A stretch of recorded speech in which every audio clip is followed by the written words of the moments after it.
Today's podcast is brought to you in part by Real Marketing, the only marketing firm recommended exclusively by the Institute.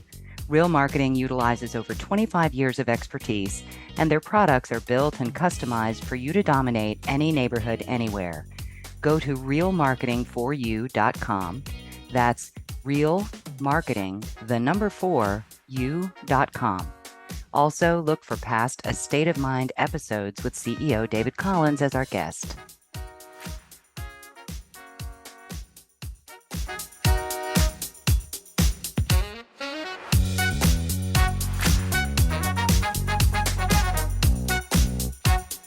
Kofi, welcome to the podcast.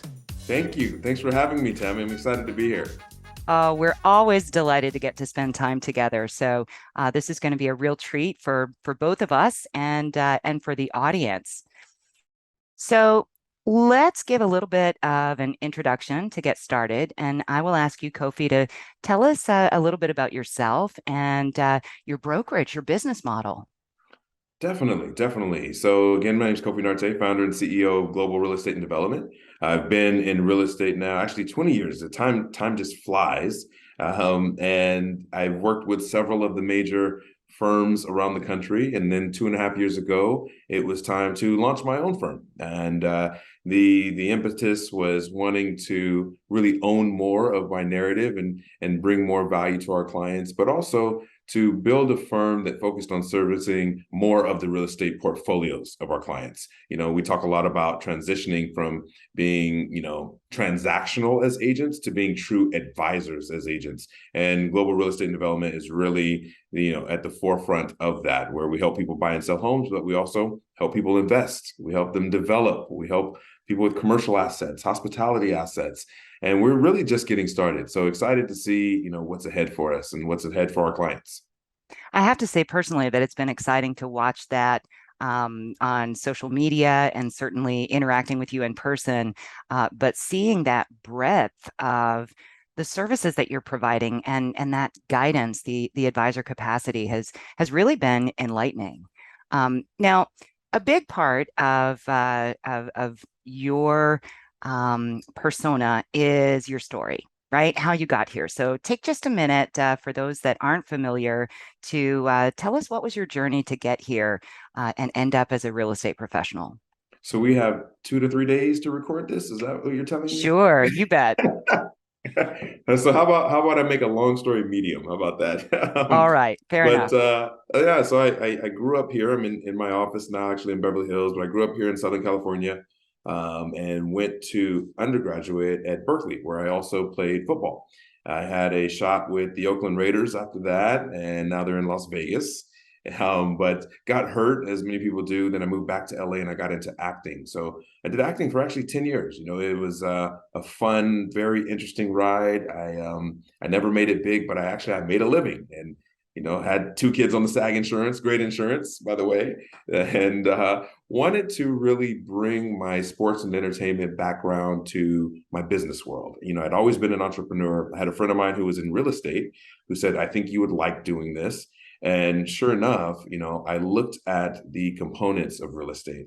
And I always say, none of us are born to do what we're doing, but if we can apply our gifts to a career choice, and there's more overlap than not, that's when you'll find happiness and that's when you'll find success. So I looked at real estate as that, right? It was a chance to be an entrepreneur, create my own business, to utilize my marketing skills, to utilize my creativity, to utilize my branding skills, and specifically my negotiation skills, all in one place. And so I got into real estate and really never looked back. And, I really built, I think, a large part of sort of my niche in the industry on working with sports and entertainment people, becoming sort of, the preeminent sports and entertainment real estate broker in the country, and really still growing with that as part of my brand. And I think that everybody should take a step back just a minute and realize that all of us who are real estate professionals, for the most part, come from somewhere else and some other skill sets, some other spheres of influence, and the ability to bring that into our real estate career is just as you said, it's just the perfect combination. So thank you for sharing that. And I'm for one really glad that you landed where you did. So you brought up the point of negotiation, and that's our topic for today. So, not too long ago, we actually added an entire module to the Institute's training focused on negotiation. And it was by popular demand. And it seems as though the concept of negotiation is really intimidating to people, particularly real estate professionals. So, tell us your thoughts about why that is. I think most people are just conflict avoidant, and negotiation is synonymous with some sort of conflict, right? And I think that that's why it's super important that we even use the language of agreement and reaching agreement. I think, when anyone has to defend their position or argue on behalf of someone else or try to quote unquote win against an opposing side, there's a little bit of trepidation there of how is this going to be received, because you're not just working with information, you're not just working with facts, you're working with emotions, you're dealing with people's lives, you're dealing with people's time, and all of those components create a great recipe for fear and resistance to the process. But And I think it's just reframing that as we approach negotiations. And as you were talking about all the things that we're dealing with, emotions, personalities, that sort of thing, I also was thinking egos, right? Especially Big in the time. upper tier with successful individuals, whether they are celebrities or athletes or just successful business people, right? In some cases, it's there's ego that comes into it. So And sometimes it's the ego of the other agent or broker, not you even the said client. it. You said it. Absolutely, absolutely. One of the points that we make in the training is reiterating the concept of leave your ego at the door, right? Leave your Yes. competitive mind at the door. Yes. Yeah. So one of the most important principles of negotiation is to know who you're going to be negotiating with ahead of time. And so, what kinds of research do you do? How do you prepare to engage? And we know that it's not just negotiating at a single point, but anytime we enter into a relationship, we're negotiating at every step along the way. So, tell us a little bit about how you get ready. It's a great question, and it's nice that it's something that we cover, right? You as the lead trainer for the institute, me, doing the trainings that I get a chance to do, but understanding personality types as a preface to going into negotiations, and you may not have full access into who somebody is or how they're wired, but there's a lot of things that become indicators of who they are and how they're wired and how they may respond in certain negotiations. And that ties into even like disc profiles. We talk about the disc profile, which is a personality test, and understanding that even certain personalities align with certain professions. So you can kind of reverse engineer it sometimes, where you look at if this person's an accountant or if they deal with numbers or a CPA or what have you, they may be numbers and fact driven. If the person is in a more sort of soft skill space, and they may be more on the feeling side of things, or an interpersonal connection could be of benefit. I even pull a little bit from my acting days, because when I was acting, I had to do character development and character analysis.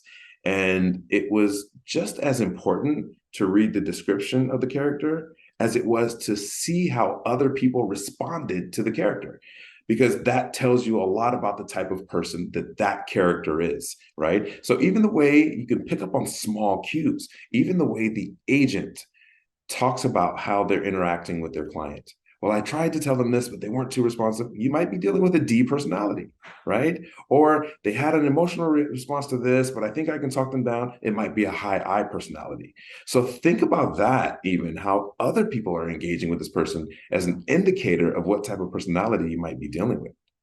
That's a great point, Kofi. I have a transaction going on right now where I can read the other client through their agent, right? Yes, And I can read um, how challenged the agent is by the yes, personality of their client. So when you said that, I was like, oh, I completely get totally. it. Totally. And being an experienced agent, and I say this for the experienced agents out there, you're not afraid to help guide that other agent, right? To give them the language, not to step on their toes or to step in front of them, but to give them the language that they need to deal with that client, because we have the experience. We understand the different personality types, and we also want what they want, and that's for the deal to move forward. That's right. Absolutely. So do you ever just flat out Google someone? 100%. Google, and then I go down the rabbit hole. Whatever information is available, I try to do that research. Google will also bring up anything that has strong SEO, search engine optimization. So things like their social media profiles, their LinkedIn profiles, the companies that they work for, people I might know that they know. And again, even as we talk about in the trainings, it's not about cyber stalking where you're going to show up and say, hey, I know that you're this person from here and you know this person and you voted for this person. No, but it's subtle ways of knowing how to maneuver within the conversation, because part of negotiating and part of reaching that agreement is built on even rapport, and building that rapport and setting the stage for trust in the communication can be done through common threads. And common threads can be unlocked or discovered through that research. So it is important to utilize, the different tools and resources that are available for us. Absolutely. And of course, the members of the Institute for Luxury Home Marketing have the benefit of being able to use the online wealth lookup through Wealth Engine that goes Yes. a little bit deeper. But absolutely, Google is a great spot. Follow those threads and go down those rabbit holes. Absolutely. It's all incredibly valuable.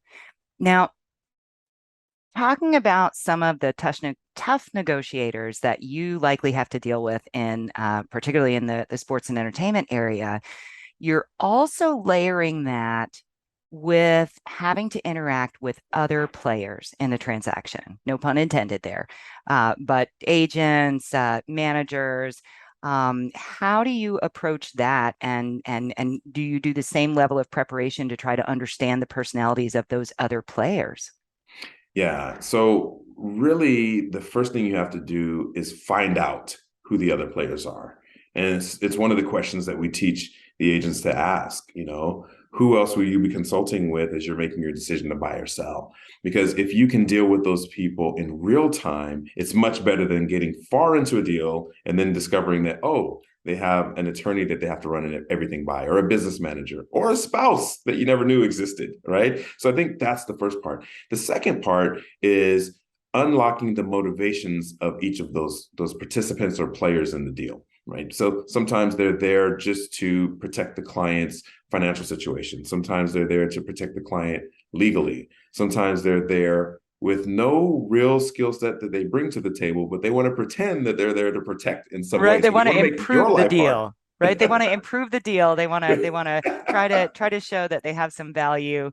Um, Exactly. And half the battle with them is just validating them, validating them, making them feel like, yes, you're doing a great job protecting the client. We're in alignment. I'm also here to protect the client. But if you can find those moments to align with the values of the different players, then you go from resistance to being, synergistic with them, where they know you're on the same page and you're looking out for the same interest that they're looking out for. And your goal at the end of the day is to also make them look good. Such a great point. Um, so let's talk about professional fee.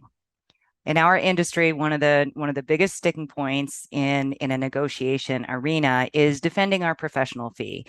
What some of you might be referring to as commission, we like to call that the professional fee. So, do you get pushback on your professional fee, and how do those conversations play out? Every one of those conversations, first of all, the answer is yes. We do get pushback. We have the conversation. I would say the conversation happens probably 90% of the time.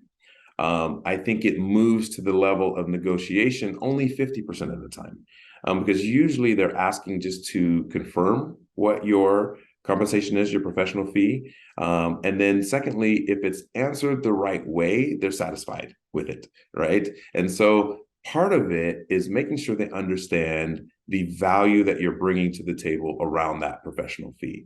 I have 10 different ways. I'm just making up a number, but it's numerous. There are numerous different ways to establish and explain that value. I reserve them for the ongoing conversation, meaning if they're satisfied with the first answer, then we just move forward. If they still have questions, I go to the second answer, then the third or the fourth, right? Sometimes I'll combine, a couple of them together for a more impactful statement on the value that we bring, the resources that we bring to the table, the reach that we have, the experience, our track record, our outperformance of the market in general on a list to sales price ratio that we beat them every time. So all of these different ways and tools that I have to explain why we are worth what we do, I keep them in my hip pocket, and I just keep shooting, I keep firing them, as necessary. But most people understand value. They understand value when they hear it. They understand value when it's presented to them. And then a huge part of it is unpacking the fee itself, right? So they assume that the entire fee is going to you, which is normally not the case, because we have cooperative brokers. We have the broker that's bringing the agent, bringing the buyer, I'm sorry. And so part of the fee, half the fee usually, is going to that agent. So starting off there, right? So they understand the breakdown of the fee. On top of that, they understand the value that we bring for it. Usually the conversations aren't too difficult to have. And so what came to my mind when you were talking about the various different dialogues that you have in your hip pocket is the importance of having those ready.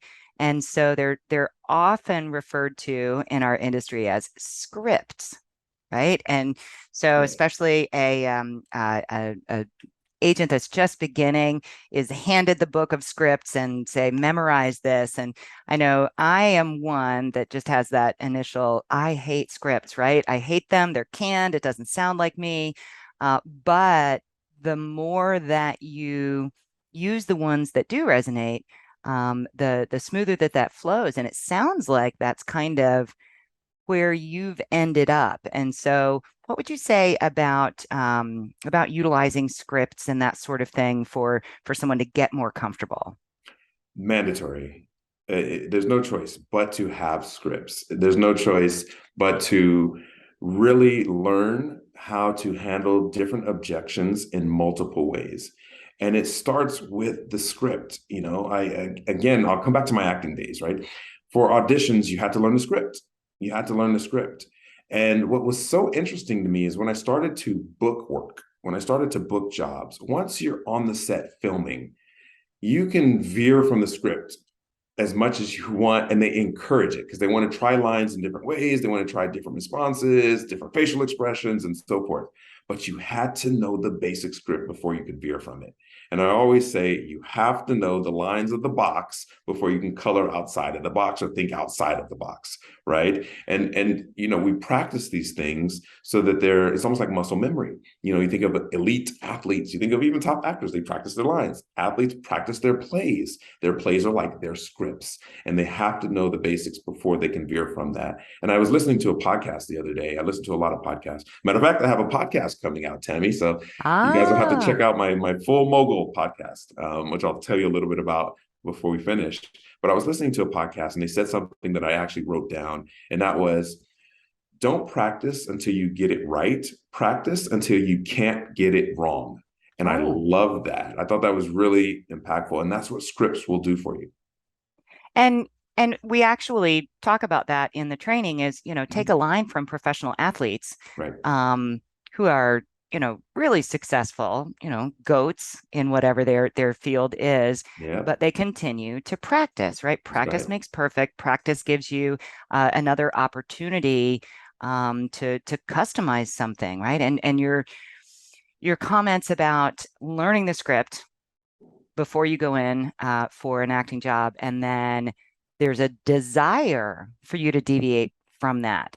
That's what I see as a successful negotiating or path to agreement in our profession, is having that groundwork, but then knowing how to react to the moment, to the situation.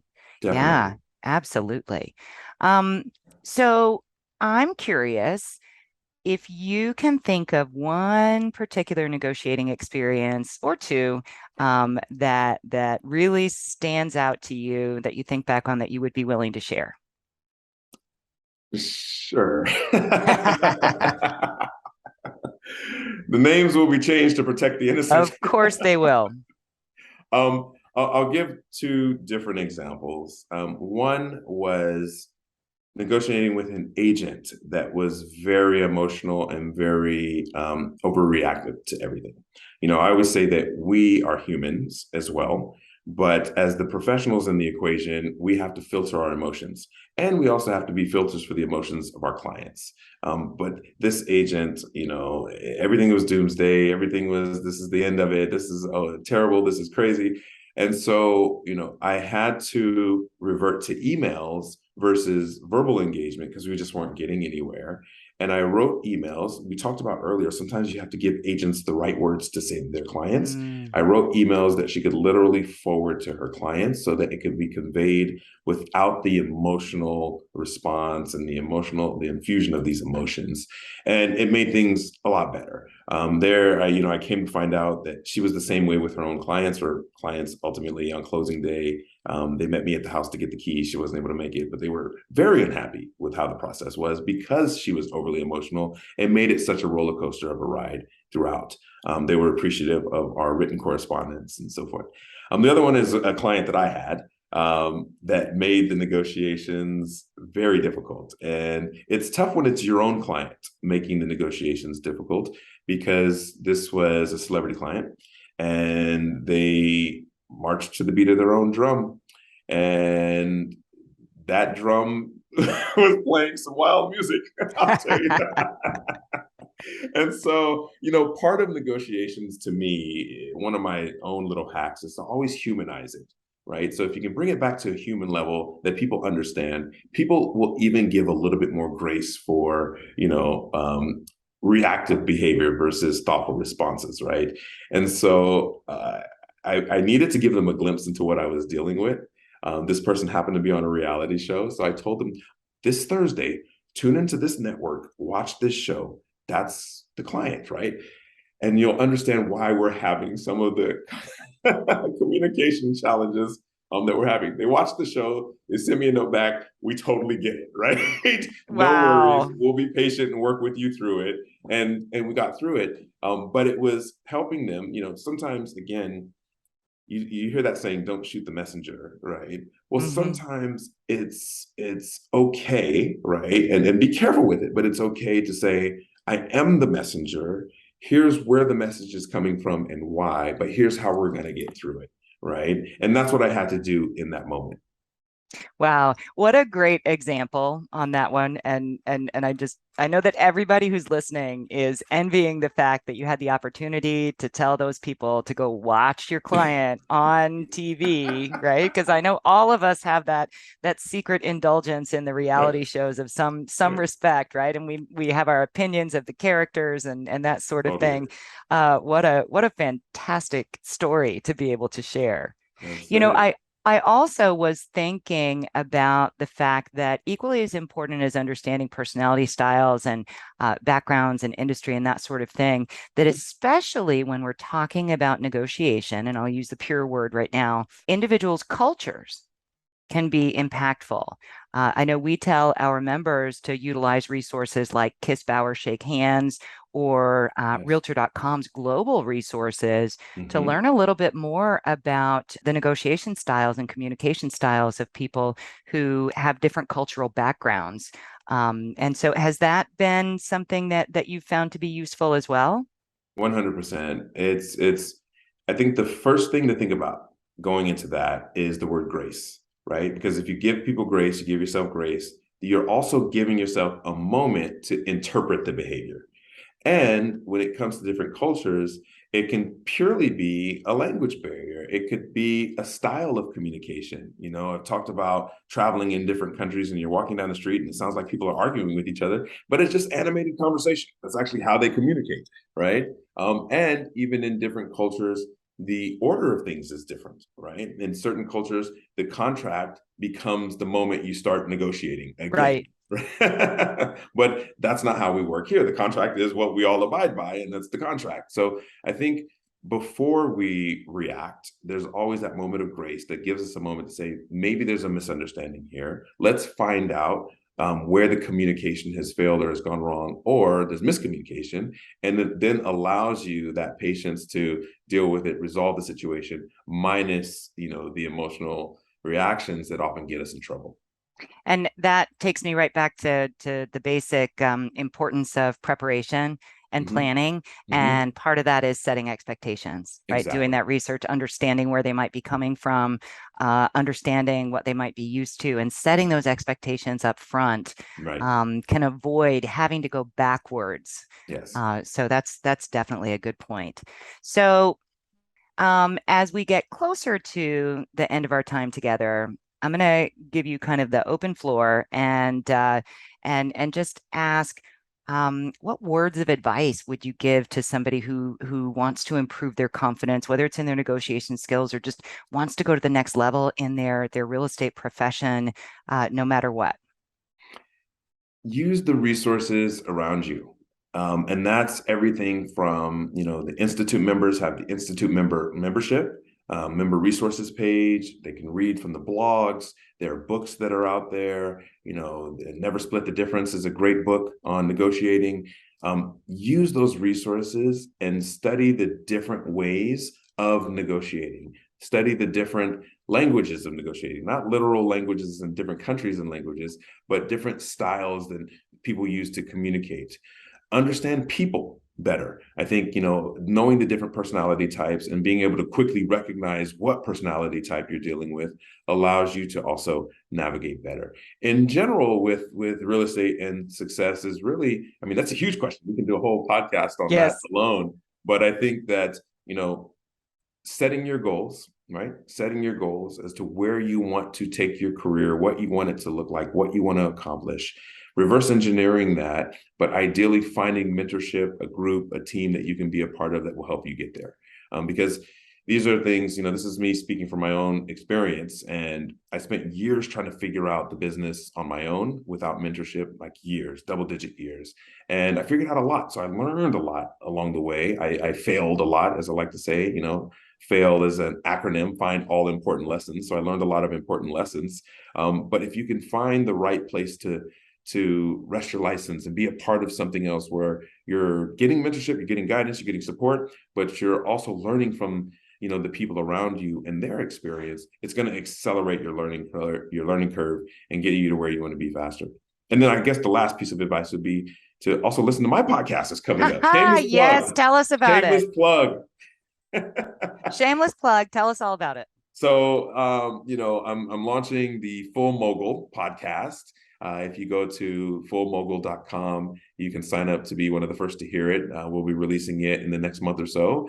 Super excited about that. But it's really the highest and best pursuit of your fullest potential across all aspects of life, right? Because we think about, being a great business person or being really fit or being a great parent, but a lot of times we don't balance all of that, or we don't find peace in all of those things. And being full mogul means that you're really addressing all of those things. It's not you're great in business but you're a terrible parent, or you're great in business and your fitness is terrible. Like, how do you find ways to keep all of that going? And I'll be talking about it on the podcast. I'll have some guests that are talking about it, who are living it, experiencing it. And obviously there'll be a little bit of a real estate slant because real estate's my industry, but we'll be covering a lot of different cool business and life tips to share. So I'm excited about that.